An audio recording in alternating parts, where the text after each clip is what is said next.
Hello listeners, and welcome back to Sandman Stories Presents. Today we have two more stories from the Shimla villages of Himachal Pradesh. The first is a sad story about Princess Soorthie being tricked and then being kidnapped and sold. Her story shows that even good people can have terrible things happen to them. The second story is much happier. It concerns the young couple of Sukkia and Raja Bunsi Lal, with Raja being the word for prince or king. Bunsi Lal was cursed by a witch who turned him into a snake. He and Sukkia will make a happy couple if only her stepmom and his mom get out of the way. Will there be a happy ending? Listen and find out.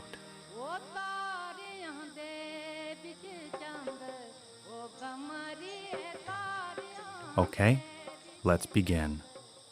The Princess Soorthie.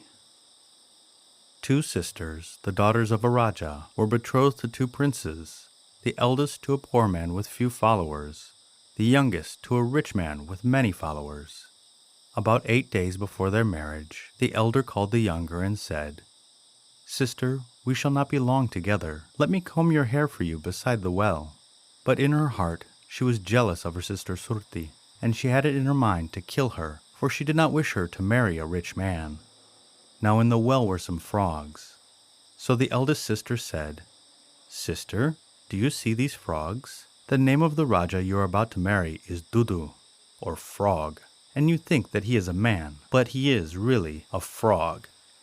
This so alarmed Surti that she wrote at once to the Raja to say she would not marry him, and he replied that he accepted her letter and would marry elsewhere, but he was vexed at the letter, and took good care to come in grand procession, which passed beneath the windows of the princess. She did not know it was her former lover passing by, and asked which man in the procession was the Raja. Thus it was explained to her who he really was, and how her elder sister had deceived her. And as she caught sight of him, she foolishly thought he had come back for her.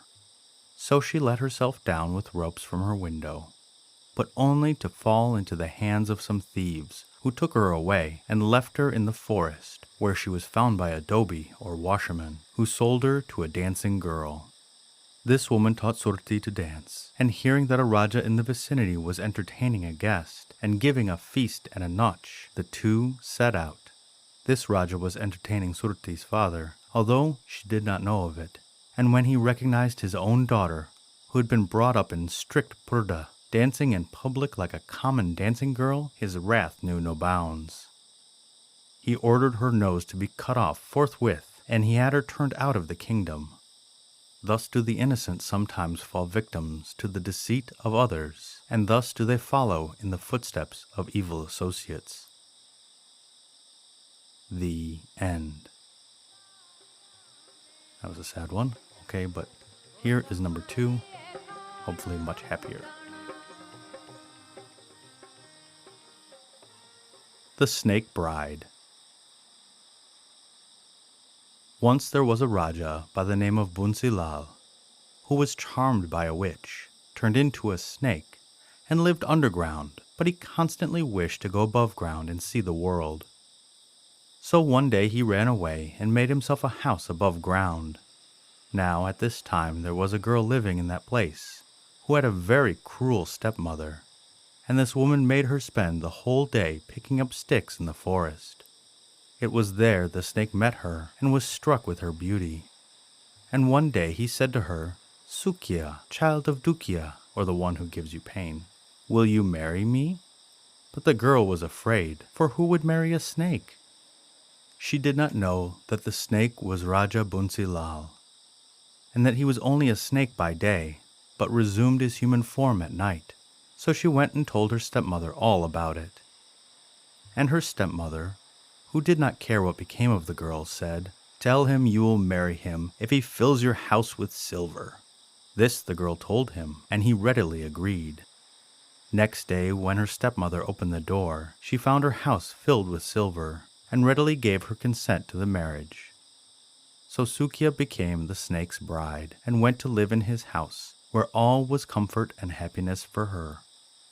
After some time, her stepmother thought she would go and find out whether the girl was still living. And when she arrived at the snake's house, she found that contrary to her expectations, Sukkia was both happy and prosperous. Now the stepmother knew the story of the enchantment of Raja Bunsi Lal, and also that if he revealed his name, he would be obliged to return again to his former home underground, and she advised Sukkia to beg him to tell his name, and not to rest day or night until he had done so. When night came, Sukkia asked her husband to tell her his name, but he implored her not to, as it would bring bad luck to her. Yet she persisted in asking and would not be advised, though he turned himself into a snake and fled before her till he reached the riverside, where he again begged her to desist. But the foolish girl still would not listen, till he called out, "My name is Raja Bunsi Lal," and in saying so he disappeared under the water, and she saw him no more. For days and days she wandered the streets and bazaars, calling out, "Raja Bunsi Lal, Raja Bunsi Lal," but he came not, and she was very unhappy.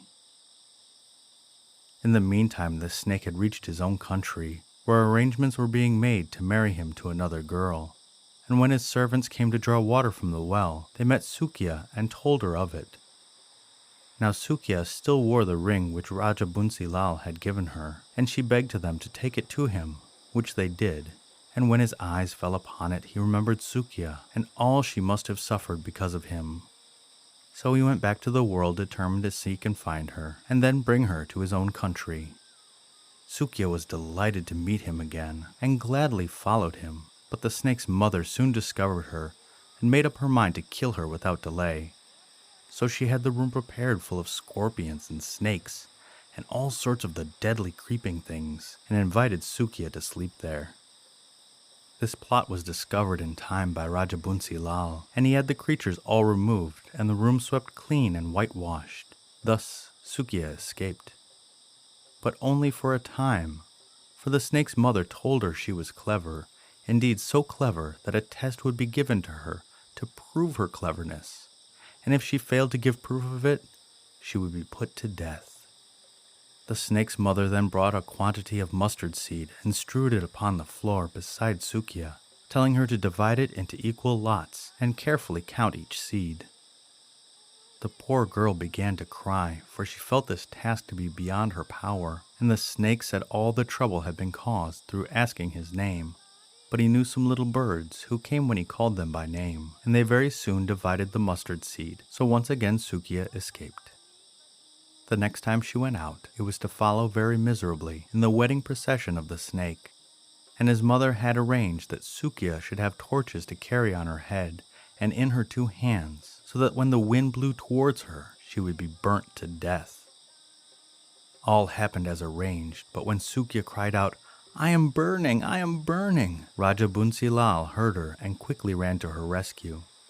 Together they ran away and escaped to the upper world and found their former home, where they lived happily ever after. The end.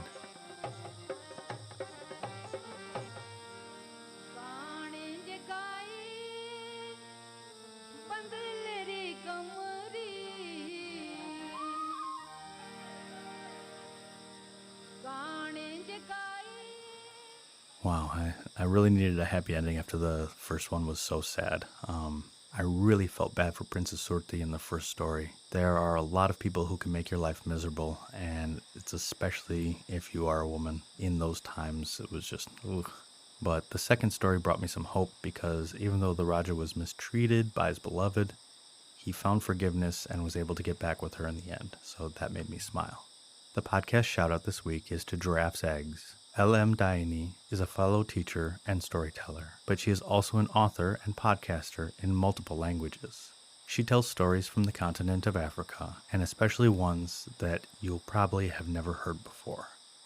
So, if you like folk tales, and especially African stories, in English or in French, go and listen to her podcast. Again, that's Giraffe's Eggs. It's a pretty cool visual.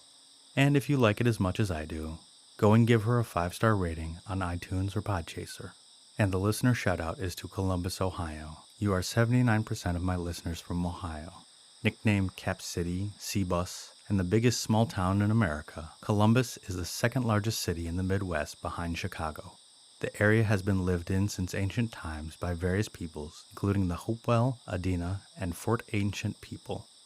Various earthwork mounds were built in the city in pre-Columbian times.